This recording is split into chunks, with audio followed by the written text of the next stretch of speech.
Good morning children.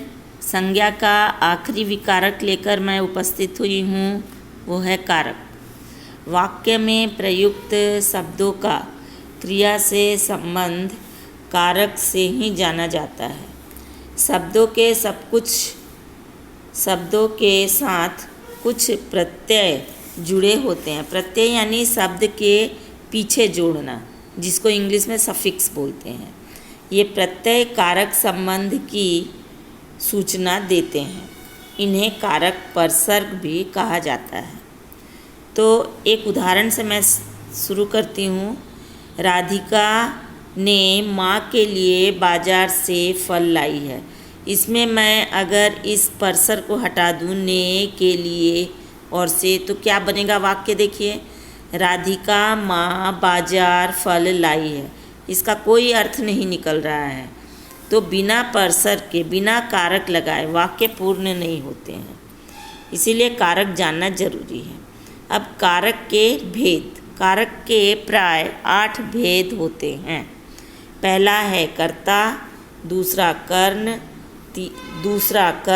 तीसरा कर्ण, चौथा है संप्रदान, पांचवा है अपादान और छठा है संबंध, सातवां है अधिकरण और आठवां है संबोधन। संबोधन संबोधित करने के लिए होता है।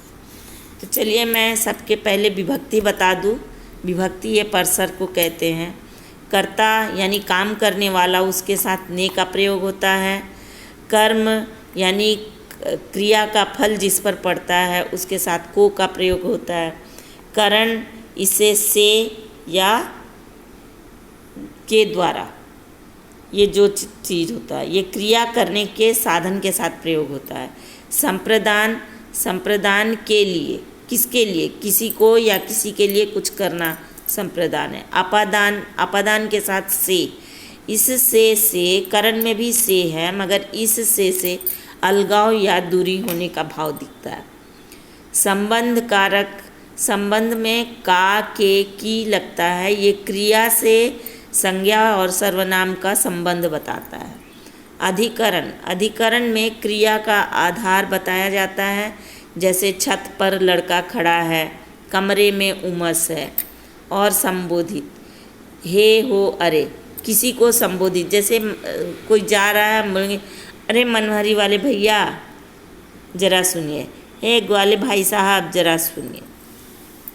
अब मैं सबका एक एक उदाहरण देती हूँ, ताकि आपको अगर ये आए और इसमें कहा जाए कि ये कौन सा, ये परसर्ग कौन सा है या वाक्य किस कारक में आता है, तो आप बता सकें। तो पहला है कर्ता। एक उदाहरण है, उदिता ने सामान बांधा।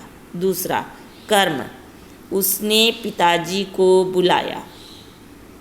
करण, मोहित बस से गांव आया। एक और है, मंत्री जी के द्वारा उद्घाटन किया गया। ठीक है। फिर संप्रदान, माँ के लिए फल लाओ, टॉमी को भोजन दो। ठीक है। अपादान, इससे अलगाव होता है। जैसे पेड़ से पत्ते गिर पड़े, जो पत्ते गिर गए वो पेड़ में नहीं जमेंगे। ठीक है ना। फूल डाली से झड़ गए, फिर चढ़ेंगे क्या डाली पे? नहीं। इसके बाद है संबंध, उसका मोबाइल गिर गया, उसका। और यहाँ मधु की बहन चली गई। किसकी बहन? मधु की। संबंध बताया। अधिकरण, कमरे में घुटन है। कहाँ घुटन है? कमरे में, यानी उसका आधार है। ठीक है। छत पर धूप है। धूप कहाँ है? छत पर है। ठीक।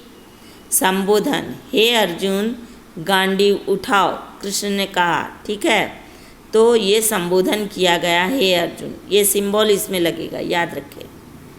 अब मैं यही है, इतने ही है, इतना को आपको अच्छा से याद कर लेना है। विभक्ति हमेशा याद करना है। तो देखो, असाइनमेंट है क्लास 6 के बच्चे, इसे ध्यान से सुनिए और फिर आप जो इम्पोर्टेंट पॉइंट है उसको लिखिए। इसके बाद अपने हिंदी ग्रामर बुक का पेज 66 से 69 तक 2 बार पढ़ें और एक्सरसाइज जो कि पेज नंबर 69 से 71 में है, उसे पेंसिल से कंप्लीट करें। 7 के बच्चे भी वीडियो को ध्यानपूर्वक पढ़ें, ध्यानपूर्वक सुने और पेज नंबर 68 से 71 2 बार पढ़ें और फिर पेज नंबर 71 से 73 कंप्लीट करें पेंसिल से। नेक्स्ट वीडियो में मैं इसका आंसर चेकिंग के लिए भेज दूँगी। तब तक के लिए धन्यवाद।